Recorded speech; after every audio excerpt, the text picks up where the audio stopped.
October 14th, 2:14 a.m. I'm writing this because if I say it out loud to the guys at the precinct, they'll pull my contract. They already think I'm high-strung. Most freelancers in this business are. You have to be. If you aren't obsessive about the details, you miss the one thing that keeps a case from going cold.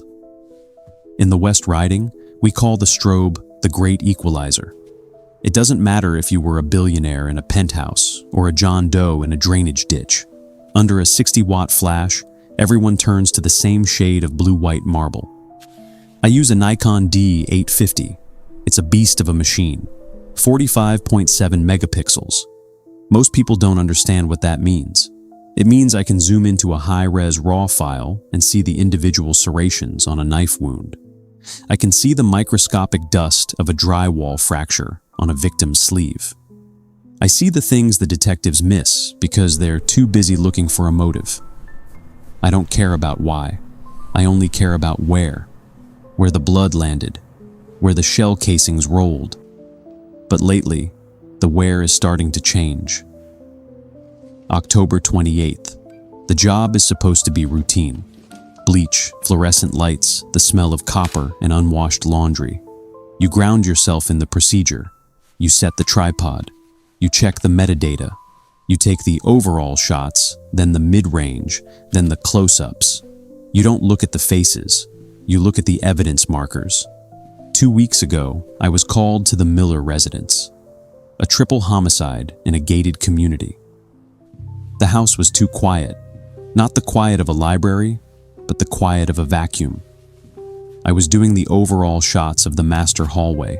When I got back to the studio and started the RAW conversion, I saw him. He was at the far end of the hallway. Just a smudge of charcoal gray. I figured it was a lens flare. I flagged it for deletion and moved on. I didn't think about him again until the downtown jumper on November 4th. The victim had come down from the 12th floor. The impact site was a mess of shattered concrete and wet fabric. I was photographing the reflection in a nearby storefront window to establish the line of sight from the roof. There he was, in the reflection, standing perfectly still, hands at his sides, a gray suit that looked like it was made of smoke. His face. God, his face. It wasn't that he didn't have one. It was just out of focus, like a smudge on a lens that no amount of cleaning could fix. I checked the street behind me. I checked the officers at the cordons. Nobody was there. I looked back at the LCD screen. The figure was standing 3 feet from the body. When I looked up at the body itself, nothing but red and the cold November wind. November 12th. I haven't slept in 48 hours. I started a batch process last night. I've been a freelancer for 24 years. I have terabytes of crime scene data archived on a secure server. I wrote a simple AI sorting script, something to scan for humanoid silhouettes in the background of my historical files.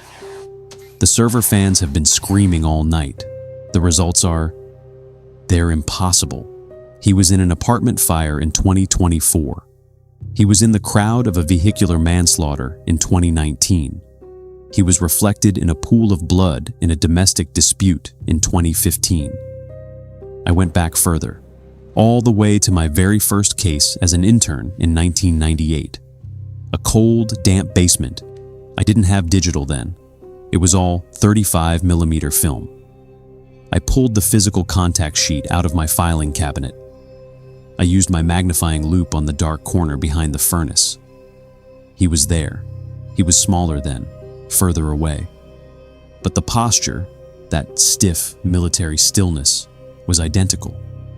He has been in every photograph of a dead body I have ever taken. November 19th. The detective on the O'Malley case, Miller, called me shaky today. He told me I was losing my edge. I wanted to show him. I wanted to grab him by the collar and drag him to my monitor. But I didn't, because I found something else.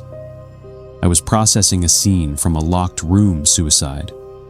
A woman had bolted herself inside a bathroom. The police had to kick the door in.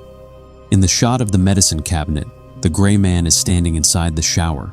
The curtain is pulled back. He is visible in the mirror. But I also found the woman's journal. One entry, dated 3 days before her death, simply says, "The man in the doorway is back. He doesn't make a sound. He looks like he is just waiting for something." She saw him. She didn't need a Nikon D850. She just needed to be marked. November 26th, 3 a.m. I'm sitting in my apartment. The lights are off. I don't want to see the reflections in the windows. I've covered the TV with a sheet. I threw the kettle in the trash. I've realized the pattern now. The cosmic scavenger. He isn't a murderer. He's a witness. He has been present at every violent death, waiting in the corner of the frame, waiting for the transition from person to evidence. And he only appears to the people who are next. I've set my tripod up in the middle of my living room. The Nikon is pointed at me.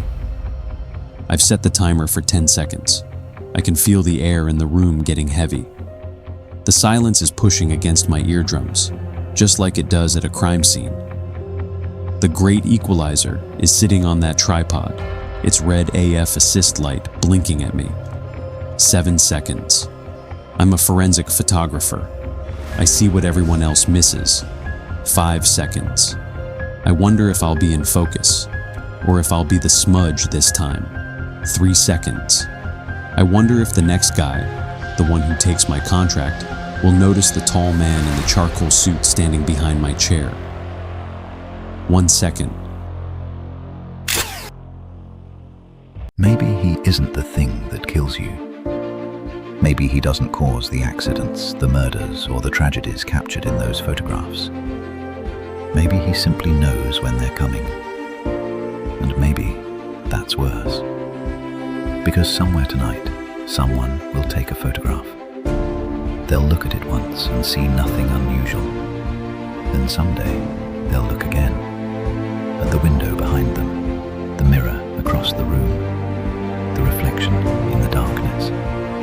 And they'll notice a man in a grey suit, standing perfectly still, watching. So the next time you take a picture, look closely at the background. And if you see him, don't bother deleting the photo. He was never there for the picture. He was there for you. Until next time.